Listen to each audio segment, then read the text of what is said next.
Maghiwa muna tayo ng repolyo with corned beef. Ayan guys. Welcome to my vlog. Ayan po, tayo ay magluluto ng ating ulam ngayong tanghalian. Ngayon pa lang po magluluto ng tanghalian.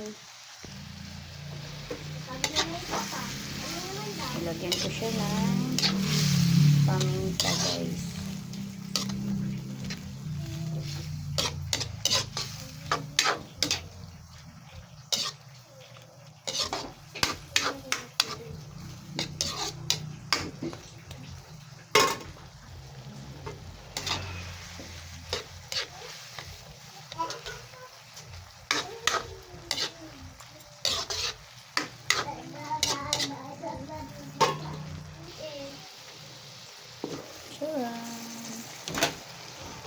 Ito na yung ating finished product ng ating repolyo.